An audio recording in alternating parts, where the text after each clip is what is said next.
Buenas tardes. El día de hoy le mostraremos varias radiografías de tórax normales y patológicas. Hay que tener en cuenta la escala de densidad.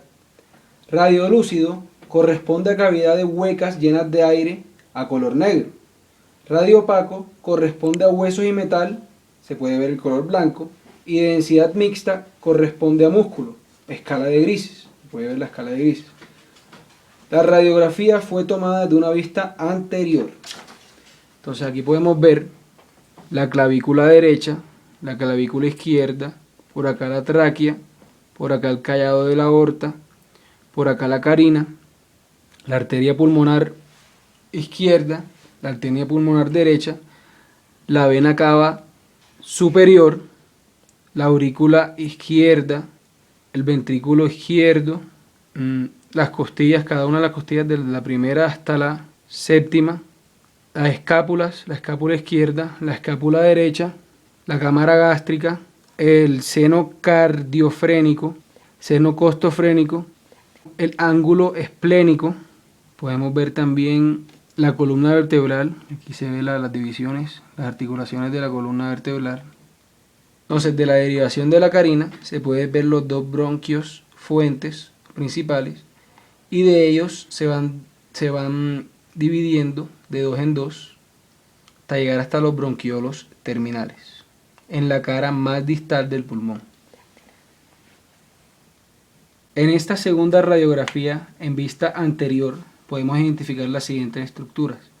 Podemos ver la tráquea, podemos ver la clavícula derecha, la clavícula izquierda, la línea de unión posterior en donde se une el pulmón izquierdo en el derecho posterior al esófago, la línea de unión anterior, podemos ver la aorta descendente, aquí podemos ver un bronquio principal, podemos ver aquí más abajito la carina, donde se verían los dos bronquios principales o los bronquios fuentes, podemos ver las costillas. En esta tercera radiografía se pueden observar las siguientes estructuras. Encontramos la tráquea, la escápula, el callado aórtico, la arteria pulmonar izquierda, un bronquio principal, venas pulmonares, parte de las costillas, la columna vertebral, el espacio retrocardíaco, la cisura mayor, la aurícula izquierda, la cisura menor, la arteria pulmonar derecha, el esternón, la aorta ascendente, el espacio retroesternal, el ventrículo derecho y la cámara gástrica, el diafragma izquierdo y derecho, el seno costofrénico posterior. A continuación, en la siguiente radiografía, que presenta una imagen medial derecha, podemos identificar las siguientes estructuras: la vena cava superior, el esternón, la vena cava inferior, la columna vertebral, el bronquio principal izquierdo, callado de la aorta, y en la imagen podemos identificar también dos fibras musculares. De acuerdo a la clasificación del mediastino, que se divide en mediastino superior e inferior, y el inferior se divide en anterior, medio y superior, podemos ver que la lesión está en el mediastino inferior medio. Teniendo en cuenta que es en el mediastino inferior medio, pueden estar afectados principalmente los siguientes órganos, principalmente el corazón, los pedículos pulmonares, estos son bronquios principales, arterias y venas pulmonares, e indirectamente podría afectar a los pulmones. También puede afectar a los grandes vasos. Las dos patologías asociadas con el mediastino inferior medio son principalmente la cardiomegalia y el derrame pleural. En la radiografía de tórax anteroposterior se observa una masa redondeada única en la región paramedial derecha, a la altura del hilo pulmonar. En la otra radiografía, la cual se observa al paciente de perfil, se confirma que hay una lesión nodular, la cual se ve radiodensa y de un tamaño aproximado de un cuerpo vertebral, la cual se encuentra ubicada en el mediastino posterior paravertebral derecho. En esta ubicación anatómica, el órgano que podría estar afectado es el pulmón, pues a la altura del mediastino posterior solo lo encontramos a él. Dos de las patologías que pueden estar asociadas a estos hallazgos son los tumores mediastinales y las bronquiectasias. Los tumores mediastinales son masas o neoplasias que se forman en el mediastino, y la ubicación más común para los tumores del mediastino depende de la edad del paciente. En los niños, dichos tumores son más comunes en el mediastino posterior. Estos tumores con frecuencia comienzan en los nervios y no son cancerosos. La mayoría de los tumores mediastinales en los adultos ocurren en el mediastino anterior y generalmente son linfomas, tumores de las células germinativas o timomas cancerosos, o sea, malignos. Estos tumores son más frecuentes en personas entre los 30 y los 50 años.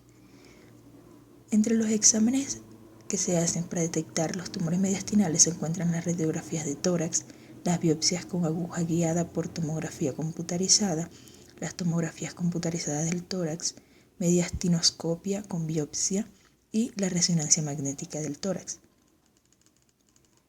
Las bronquiectasias, por otro lado, son dilataciones anormales e irreversibles de los bronquios que se caracterizan por una alteración del epitelio ciliar, o sea, una inflamación crónica de la pared y una destrucción de los componentes elásticos, y con frecuencia hay una afectación de la capa muscular y de las arterias bronquiales.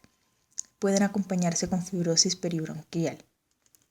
En pacientes con sospecha clínica de bronquiectasia se realiza una radiografía de tórax y como parte del examen se inician signos radiológicos de bronquiectasias, los cuales entre los más destacables se encuentran la opacidad lineal paralela que corresponde a bronquios dilatados, las imágenes aéreas con pared definida, fina o gruesa, que dan lugar al signo del anillo del sello, la opacidad tubular u ovoide, o también llamado impacto mucoide, que corresponde a bronquios repletos de moco líquido, la pérdida de definición de los vasos pulmonares y agrupamiento de la trama broncovascular por fibrosis peribronquial.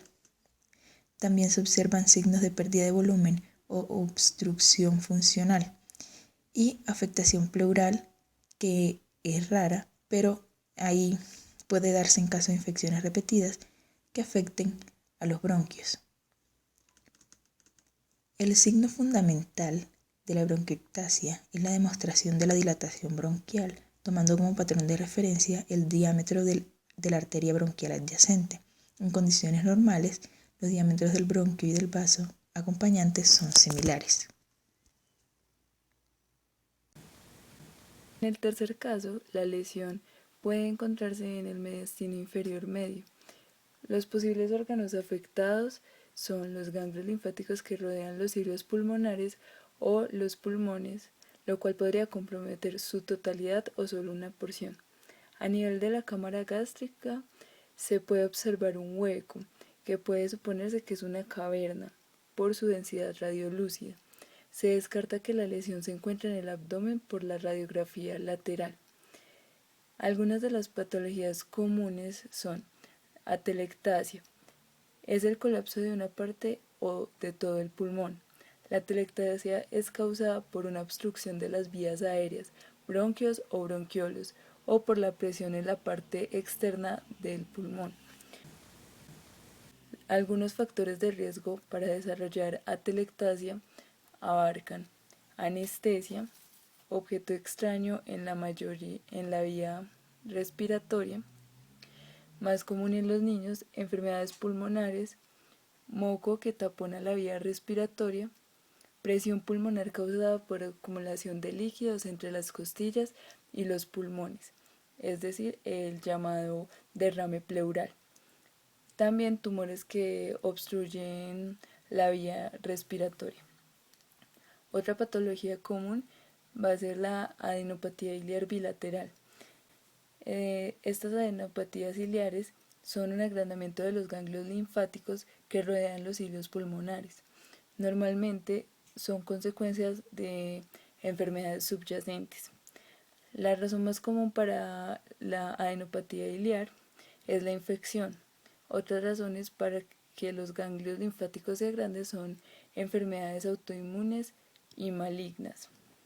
En la radiografía se realiza una tomografía que nos permite observar que a nivel del mediastino anterior se presenta una zona muy hiperdensa, lo que nos podría ayudar a determinar que puede haber una posible lesión también a nivel de mediastino anterior.